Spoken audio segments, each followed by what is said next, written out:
Okay, so it's been a while since we've talked about the upcoming Dragon Ball Super movie. It's dropping in Japan in 1 month from now. I believe it's sometime in December. The Japanese theatrical release will happen, and then I think in January we'll get it. I'm gonna be honest with you, and this is just a quick side note. I'm really tempted on taking a trip next month to see it in Japanese theaters. I mean, this is going to be a very huge movie. We've already got so much info on it. It's going to be just a treat for Dragon Ball fans, right? It's been since March that the Dragon Ball Super anime ended. Of course, we've had things like Heroes and the manga chapters, but nothing is quite like having that experience that we had every Saturday with Dragon Ball Super. So this is definitely going to be a big thing, and to be honest with you, I'm really tempted on saying screw it. I'm going to Japan next month to see the movie. What do you guys think on this? Is it big enough? Is this a good enough excuse for me to say, you know what, I've been dying to go to Japan for a long time. I want to go to Akihabara. I want to go and check out all the crazy and amazing things that Japan has to offer, even especially the culture. To be honest with you, I'm somebody that I like to enjoy the culture, and you know, I was thinking about also going for the 2020 Olympics, so I'm kind of like, I don't know, I really want to go though, and if I do plan on going, I gotta order tickets soon because the movie's next month, and I'm not trying to kill my pockets to go see the new Dragon Ball Super movie. But that was just a side note, and that's how excited I am for this film. Again, a lot of things coming out, and we have a bit of information here, quite a bit of information. A bit old, honestly, some people probably talked about it, but I want to talk about it, give my 2 cents in on it. This is just kind of exciting because the more and more that we hear about this film, I mean, from everything that we've already seen, the trailers, Bardock, Broly, oh my god, this film is going to be amazing.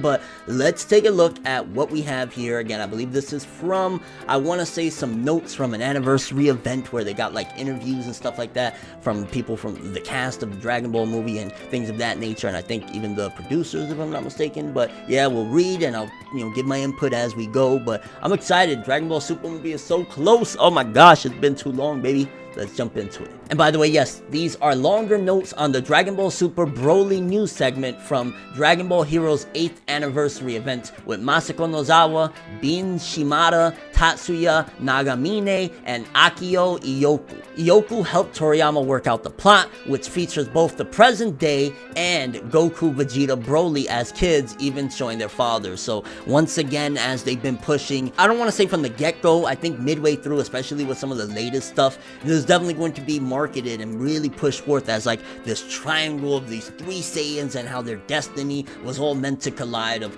Goku, Vegeta, and Broly, opposed to like in the original film, it was kind of just a Goku Broly thing, and Vegeta, the gripes more so stemmed from Paragus and his revenge against King Vegeta for disposing of them. This one is more just like they really want to push forth that they're destined, and you know, this whole thing and their fathers, and just seeing, you know, the legacy and stuff like that. Definitely be marketed that way. I'm cool with it. Again, this is a fan service bonanza, but it's also still keeping into the realms of the continuity that we all love, fell in love with for that matter, over the years with the Dragon Ball Super anime or whatever. Being the older brother, Raditz was already fighting when Goku was still just a little kid, and if I'm not mistaken, I believe it was confirmed that we're going to see Kid Raditz in this film. I'm freaking through the moon for that. I think Raditz is one of the characters in Dragon Ball Super that, or in the Dragon Ball story in general, not Super, in Dragon Ball Z, all of it, that was really underused. We should have got more of him when we got Goku's backstory about Bardock on Planet Namek, you know, the little instance there. We should have got more of Raditz then. We really just got like,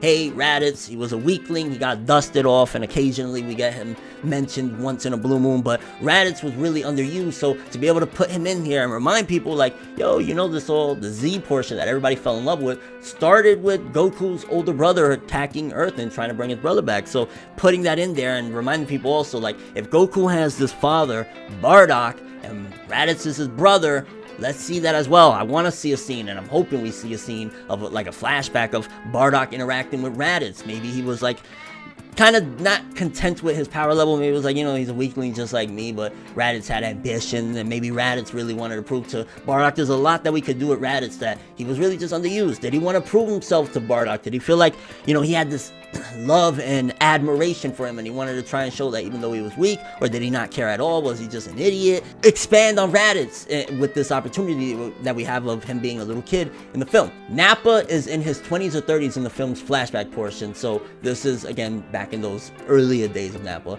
They know how Nappa had hair back then, which, yeah, in the Bardock the Father of Goku TV special we saw that he did have hair, which Nappa, whatever. I always wanted to see Super Saiyan Nappa just to see, like, you know, he doesn't have hair, and I think they've done it a couple of times here or there. So yeah, even though a Saiyan's hair isn't supposed to change, only Toriyama knows what really happened to it. So probably Nappa had an accident, or he just felt like, screw my hair. I would like to see a little bit of a dramatic thing in this film, showing maybe Nappa had a mission that went wrong, and that's why he had to shave his hair, or it was a drunken bet, or something like that. That'd be kind of cool. Nozawa views Goku as her doppelganger, which, by the way, Nozawa, Masako Nozawa, the Japanese female voice actress for Son Goku, as well as Gohan and Goten, they're always together in her mind. So, of course, Nozawa, come on, you've been playing this character since 84. That's when Dragon Ball started, so a lot of years, 30-some years, of course. Shimada says the movie shows how Broly changes from child to adult, and how he sincerely enjoys fighting, as is the Saiyan way. That's really cool that we're going to expand more into Broly, because if they want to make this movie a thing, and they really want to make Broly even better, the thing is that the fans love Broly, but a lot of them, the reason why they either hate him, or they don't really respect him as much as they should, is that he is a flat and bland character. I heard somebody cry in my ear when I was born, and now it makes me rage and go crazy and get really strong. Not that exciting, but if they pour in a lot more and get into really Broly and not just have him screaming Kakarot every 5 freaking seconds, maybe we could get somewhere, get some respect for the character, keep him loved and adored because he is a cool character, but also make him an interesting and exciting character, and not just some rabbiting lunatic just screaming out some dude's name for like some childish shit, you know what I'm saying? Like, just saying. Kid Broly to be voiced by Morishita-san. Okay, so yeah, let's talk more about Broly's voice actors. Nagamine says Nozawa and Shimada both gave it their full effort in battle scenes. Cool. Nagamine says the movie will have the greatest battle. After all, Toei's president put a lot of money into this thing. Toei's president told him to do whatever he wanted. That is very reassuring. For the people that don't know, animation, especially on a movie scale, is expensive. So the fact that they put a lot of money into this, and they halted production of the super anime in general, you know, they stopped it there. A lot of things, this is a very big deal. So I'm expecting these scenes, like, for starters, this better look better fight-wise. At the very least, it better look miles better than Resurrection F, because even the film version of the Frieza Returns film or whatever, it was a catastrophe. It was just not good. Hopefully now that they're saying they put all this money into it and they let them do whatever they want, make this incredible. And from what I've seen in the trailers and stuff, it does. So that's also reassuring. This is going to be a banging film if they put a lot of money in. They're bragging like, yo, we spent a pretty dime on it. Good to hear.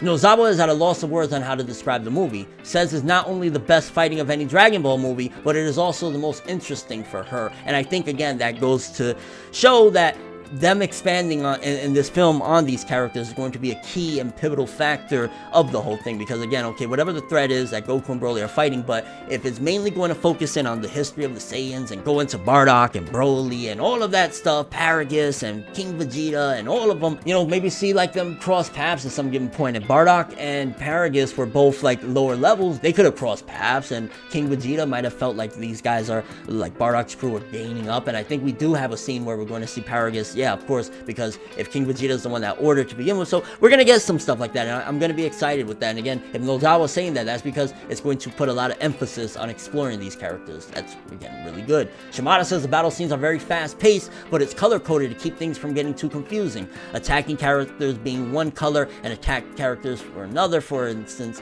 Even the small stuff in battles is handled carefully. With the fast-paced battle scenes during recordings, Nozawa sometimes got mixed up and shouted as if Goku were attacking when it was actually Broly attacking and Goku getting beat up. That's pretty intense. Although, I mean, no, to be fair, Nozawa is getting older, but yeah. Iyoku notes how they were treated like rock stars at New York's Comic-Con. His master plan to have the movie open worldwide within just a few months of his Japanese premiere so that everyone can enjoy it is sort of the same time. Yeah, that was a really amazing move. When talking about Broly's popularity, Iyoku and Shimada mentioned Broly's appearance at an earlier Heroes event like this 4 years ago. Apparently, it was a big hit, so, I mean, they were aware, they knew Broly is very beloved amongst the fandom. Again, there's hate, but there's a lot of love and overall popularity. Iyoku says Toriyama is more involved with this movie than any before. We've heard that before, particularly with all the designs. Iyoku says Broly is just about the single most popular character overseas. Since they're actively expanding the world of Dragon Ball Super, they thought it'd be interesting to incorporate Broly. But this new Broly is so cool, you'll forget all about the old one. I don't think we'll ever forget about him. I mean, he was the basis for this, but I see what they're trying to say. Shimada's surprised and grateful to get another chance to play Broly, particularly since now we'll get to see his childhood and actually get to hear him talk and not just scream out, Kakaroto! He says the new Broly more multifaceted. The movie shows both his fighting and non-fighting side. It's fun to portray the pure battle-loving side of him, Broly not used to talking with people. Nagamine says the movie is 99.9% complete. It's missing 0.1 is everyone's love. Okay, so yeah, the movie's pretty much done. Shimada says the movie's story and music are highlights. Recording her lines for the movie, Nozawa was constantly going, huh? With each new cut. Apparently, it's a surprise a minute. Nagamine says everyone at Toei is all fired up about Dragon Ball. They really surpassed their limits for this film. He thinks the movie will hold up to repeat viewings. Everyone should watch it 3 times. They really want to recoup on this, is what it's telling me. A lot is riding on this film, is what a lot of this is telling me as well. Like, they're really trying to sell this film, and that means that they put a lot of money into it, and they're really hoping for it to be a big success, which is scary that if this doesn't meet expectations, I wonder what this could mean for the future. Iyoku says he started working on this movie 2 or 3 years ago. At this point, including the character designs, everyone involved thinks this will be an unprecedented Dragon Ball. Hold on. I'm curious. Started working on this movie 2 or 3 years ago. I thought the concept came up just recently.